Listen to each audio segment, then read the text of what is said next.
Baiklah, Assalamualaikum warahmatullahi wabarakatuh.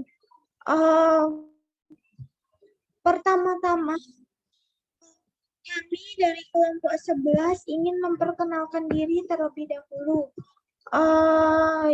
Yakni kelompok 11 terdiri dari 3 orang anggota. Yang pertama, saya sendiri, Siska Ona Mulyani, sebagai moderator. Berikutnya, Yesika Pratama Naibaho sebagai pemateri 1 dan Yogi Aditya sebagai anggota kelompok. Mohon maaf sebelumnya karena ada beberapa kendala yang dihadapi oleh Yogi Aditya sehingga membuat saudara Yogi Aditya tidak dapat bergabung di dalam Zoom pada kesempatan kali ini. Baiklah, pada pertemuan kali ini membahas tentang pemikiran tentang pendidikan, yaitu yang terdiri dari pemikiran klasik dan pemikiran baru. Yang berikutnya, presentasi ini kami lakukan untuk memenuhi tugas kelompok dari mata kuliah dasar-dasar ilmu pendidikan yang diampuh oleh dosen yaitu Ibu Dr. Ismaniar SPD MPD. Baiklah, untuk pemateri pertama dipersilakan kepada Saudara Yesika. Kepada saudara dipersilakan. Baik, sebelumnya terima kasih saya ucapkan kepada moderator karena sudah memberikan kesempatan kepada saya. Saya Yesika Pratama Naibaho akan mempresentasikan materi pertama pada kali ini, yaitu mengenai pengertian aliran pendidikan dan aliran pendidikan klasik. Langsung saja, yang pertama yaitu mengenai pengertian aliran pendidikan. Seperti yang kita ketahui, aliran ialah suatu paham atau pendapat yang muncul dari beberapa tokoh pendidikan, di mana dapat diartikan pendidikan ialah suatu usaha yang dilakukan seseorang secara sadar dan memiliki dasar atau landasan untuk melaksanakannya. Sehingga dapat kita simpulkan bahwasannya aliran-aliran pendidikan tersebut adalah pemikiran-pemikiran yang membawa pembaharuan terhadap dunia pendidikan, di mana pemikiran tersebut akan berlanjut dan berkepanjangan karena selalu timbul pemikiran yang baru dan bersifat dinamis sesuai dengan perkembangan masyarakat dan ilmu pengetahuan teknologi. Untuk materi selanjutnya yaitu mengenai beberapa pemikiran tentang aliran pendidikan. Yang pertama yaitu mengenai pemikiran klasik. Aliran-aliran dalam pendidikan penting untuk dikuasai oleh calon pendidik, karena pendidikan tidak cukup hanya dipahami dengan pendekatan ilmiah dan deskriptif saja, namun juga diperlukan secara holistik atau keseluruhan. Pemikiran-pemikiran tentang pendidikan tersebut telah dimulai pada zaman Yunani kuno sampai saat ini, yang biasa dikenal dengan istilah rumpun aliran klasik dan aliran atau gerakan baru. Aliran-aliran yang dimaksud adalah aliran-aliran yang termasuk dalam aliran klasik, yaitu yang pertama ada aliran empirisme, nativisme, naturalisme, dan konvergensi. Di mana sampai saat ini aliran-aliran tersebut masih memiliki atau masih sering digunakan walaupun dengan adanya perkembangan-perkembangan yang sesuai dengan perkembangan zaman saat ini.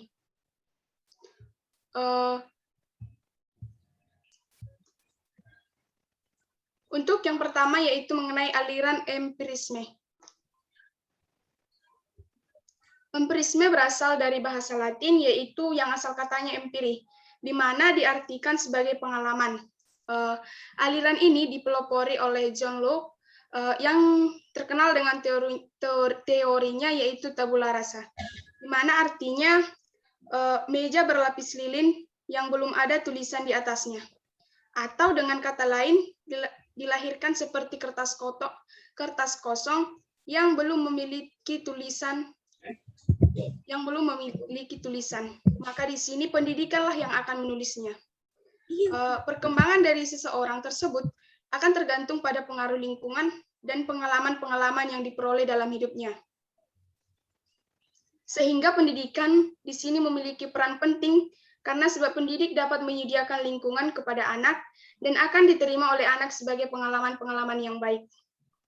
Menurut beberapa konsepsi, empirisme ini ialah pendidikan yang maha kuasa dalam membentuk anak didik menjadi apa yang diinginkannya. Pendidik di sini dapat berbuat sekehendak hatinya, seperti ahli patung yang memahat patung dari kayu, batu, dan bahan lainnya sesuai dengan keinginannya. Menurut John Locke, ada hak-hak yang perlu diperhatikan dalam pendidikan. Yang pertama yaitu apa yang paling kita harus memperhatikan, apa yang paling tepat bagi si anak tersebut pada umumnya. Yang kedua yaitu hasrat-hasrat yang sangat kuat untuk mendukungnya. Yang ketiga yaitu kecenderungan mengikuti orang tua tanpa merusak semangat anak tersebut. Yang keempat, anak harus dianggap sebagai makhluk rasional. Dalam hal ini kepada anak harus diberikan alasan tentang hal-hal yang dituntut dari dirinya tersebut.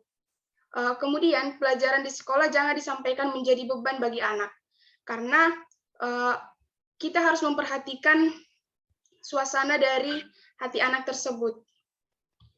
Yang selanjutnya yaitu mengenai nativisme.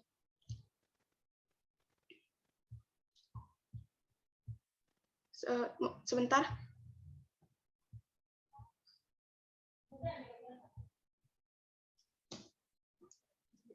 Aliran yang kedua yaitu nativisme.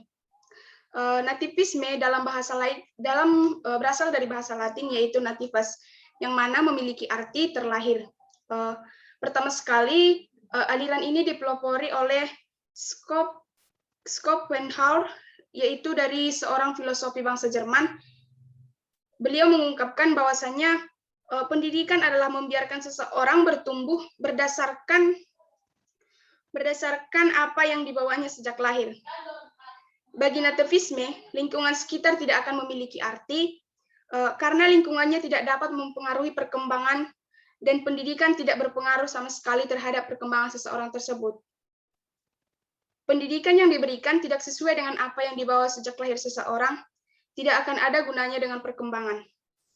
Dalam kenyataan sehari-hari, perlu kita perhatikan banyak sekali yang kita temui antara anak yang mirip dengan orang tuanya secara fisik, namun juga mewarisi bakat-bakat yang ada pada orang tuanya.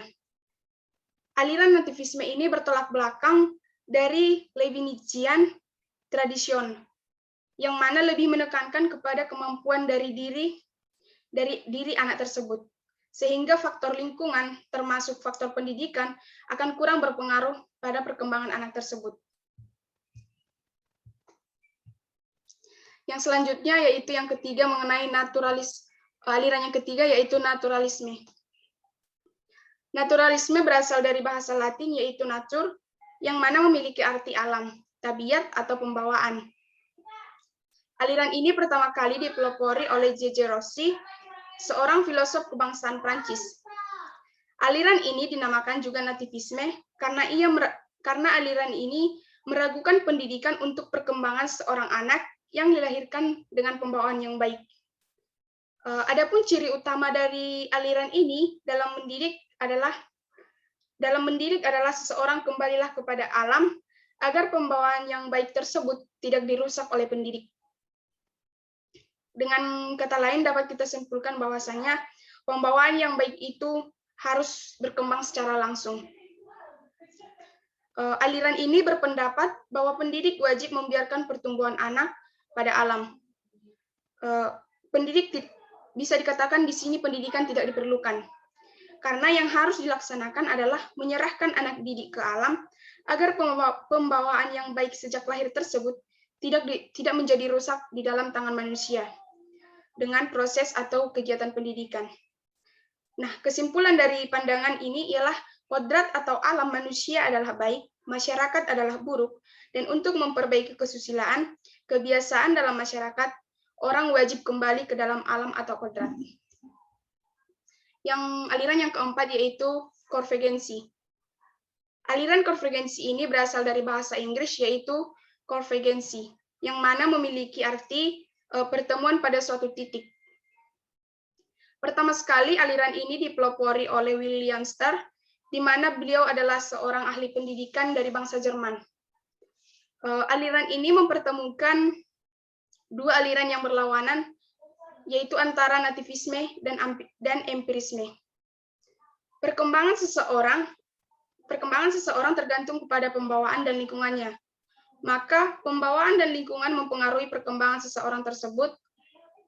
Maka disinilah hendaknya pendidik dapat menciptakan suatu lingkungan yang tepat dan beraneka ragam agar pembawaan yang dimiliki seorang anak didik dapat berkembang secara semaksimal mungkin.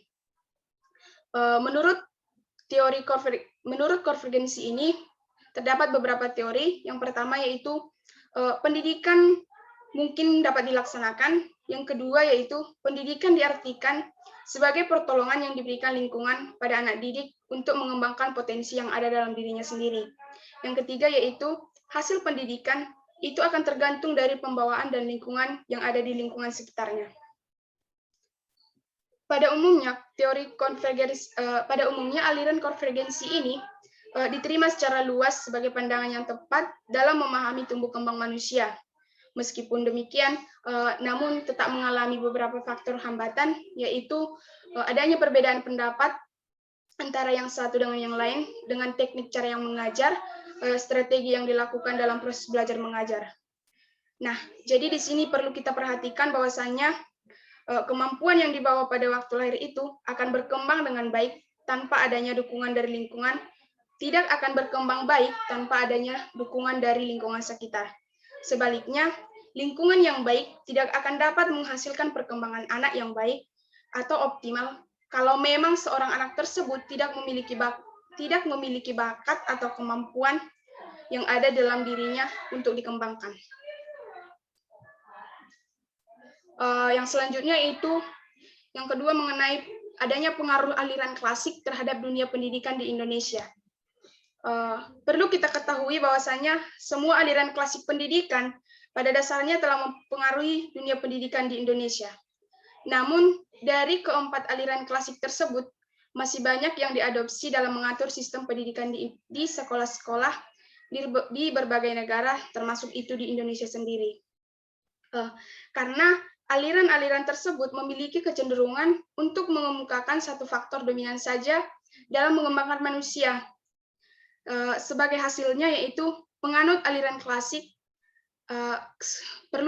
seperti yang kita lihat, kebanyakan sekolah formal yang ada di Indonesia belum mampu mensinergikan atau memberikan peserta yang dididik yang di lingkungannya serta memposisikan anak didik tersebut sebagai subjek dan objek. Sebagaimana yang dilakukan dalam aliran pendidikan baru. Di Indonesia telah diterapkan berbagai aliran-aliran pendidikan. Penerimaan tersebut dilakukan dengan pendekatan efektif, fungsional, yakni diterima secara kebutuhan, namun ditempatkan dalam latar belakang konvergensi. Sekian penyampaian materi dari saya ucapkan sekian dan terima kasih. Saya kembalikan kepada moderator.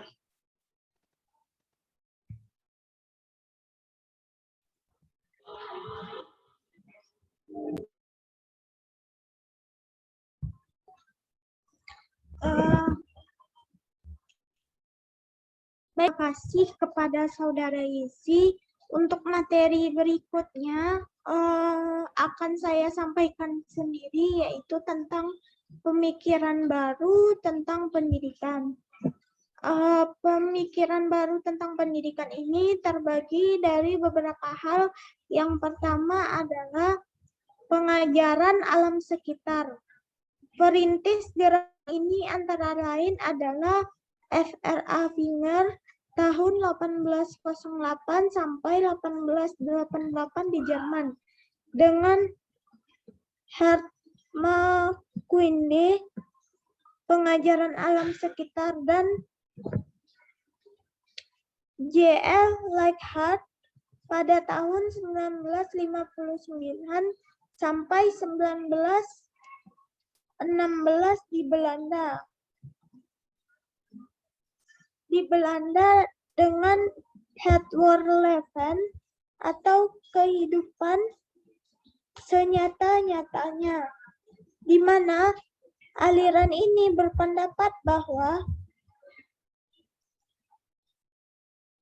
kehidupan yang sesungguhnya itu merupakan pemikiran-pemikiran yang dapat menimbulkan apa-apa saja aspek yang ada di dalam pendidikan itu sendiri.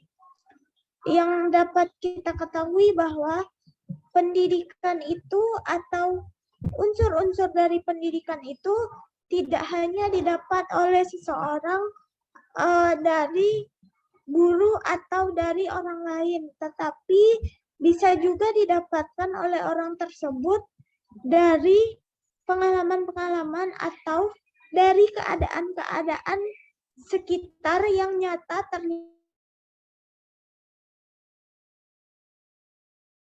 terlihat oleh individu tersebut, yaitu pengajaran pusat perhatian. Pengajaran pusat perhatian dirintis oleh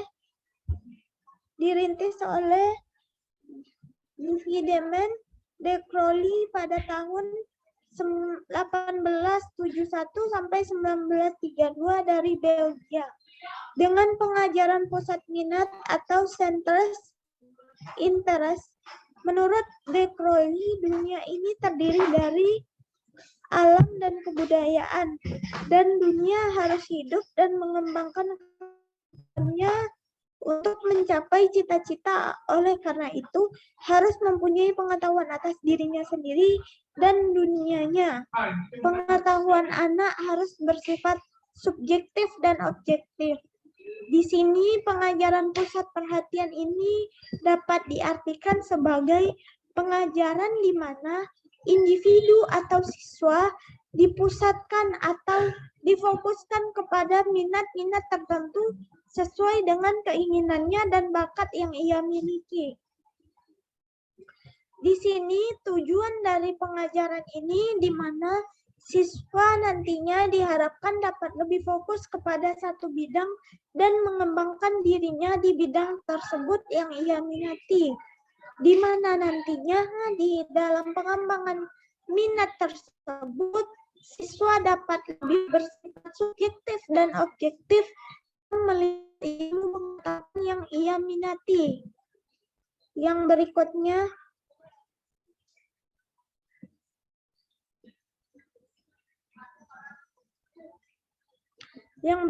yaitu sekolah karya.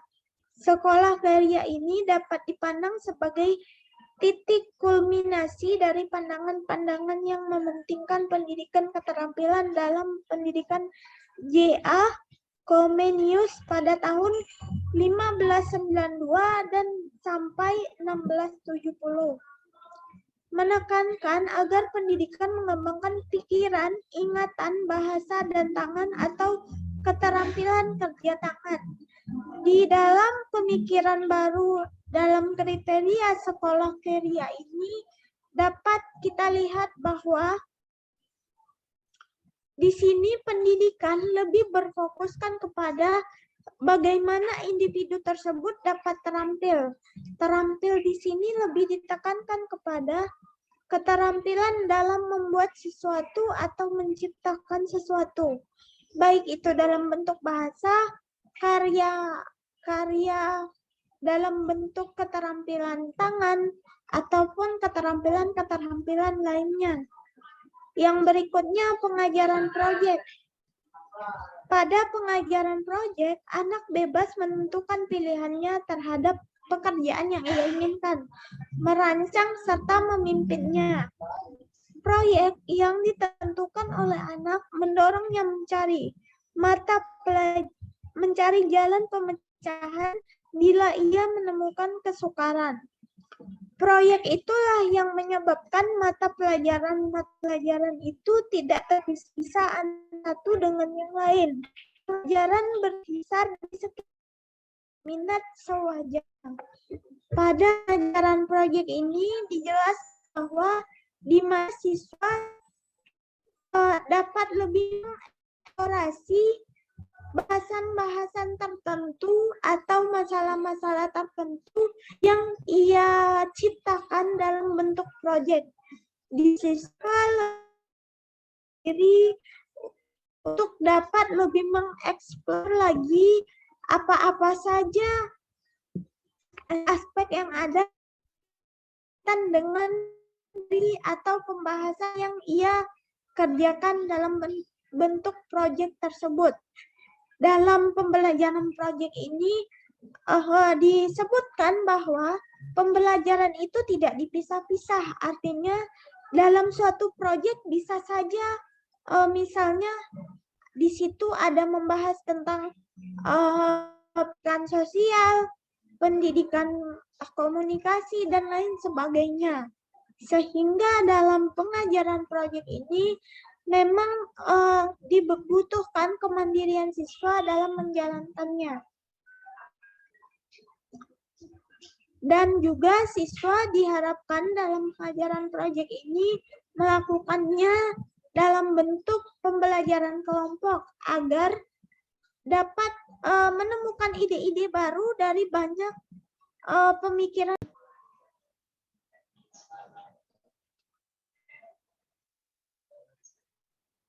Yang homeschooling lagi ya.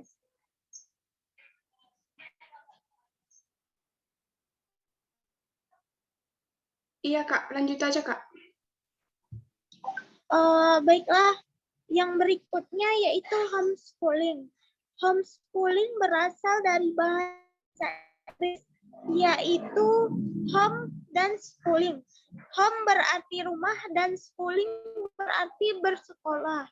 Jadi homeschooling berarti bersekolah di rumah, yaitu kegiatan yang biasanya dilakukan di rumah. Menurut pendapat Agus, homeschooling berarti memindahkan segala potensi yang ada di sekolah dibawa ke rumah. Hal ini bermaksud agar segala potensi yang ada di dalam diri anak dapat dikembangkan dan diajarkan di rumah.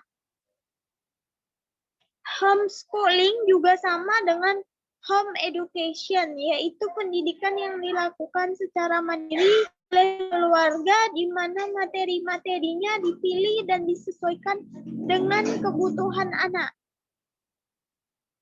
Yang berikutnya, sekolah alam. Sekolah alam ialah sekolah yang dibangun untuk upaya pengembangan pendidikan yang dilakukan di alam terbuka, agar mengetahui pembelajaran dari semua makhluk hidup di alam ini secara langsung.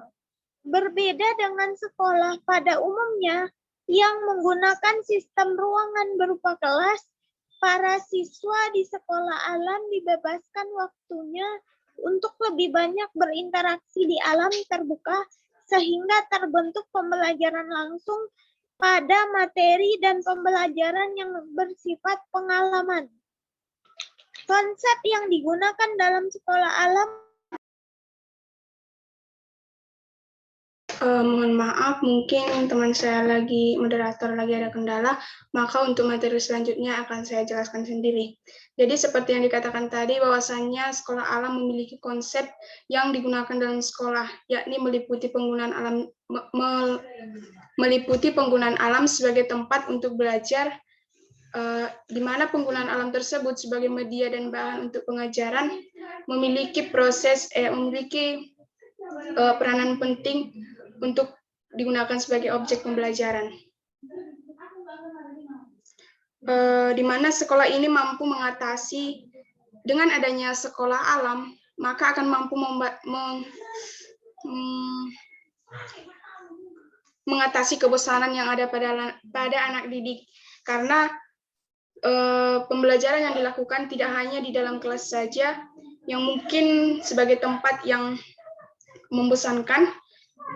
Jadi di sini alam berperan sebagai pembelajaran di luar ruangan saja.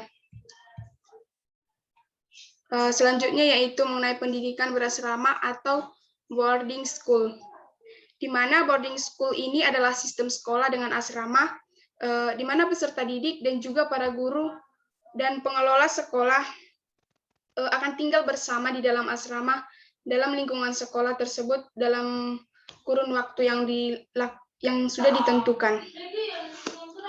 Biasanya dilakukan seperti 1 semester, kemudian diselingi dengan adanya libur untuk masuk ajaran baru. Di lingkungan sekolah, para siswa di sini akan dapat melakukan interaksi dengan sesama siswa, bahkan interaksi dengan guru dalam setiap saat. Nah, sehingga dengan adanya interaksi tersebut akan menjalin hubungan yang baik itu antara siswa maupun guru. Contohnya yaitu mereka akan saling menyaksikan lingkungan mereka tanpa ada hambatan atau batasan di antara mereka. Dengan demikian, pendidikan kognisi efektif dan psikomotor siswa akan dapat terlatih dengan baik dan optimal.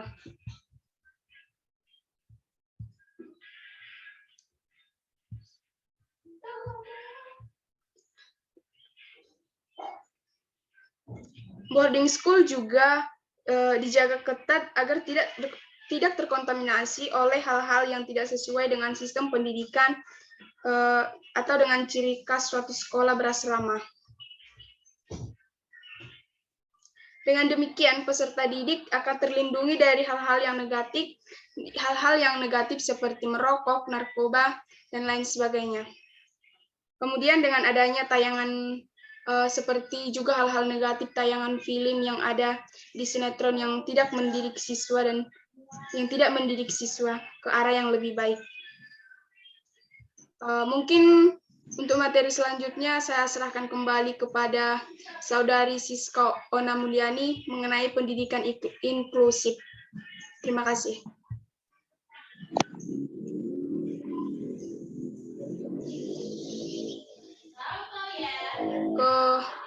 Kepada Saudari Siska Ona Mulyani, saya berikan waktu kembali untuk menjelaskan tentang pendidikan inklusif.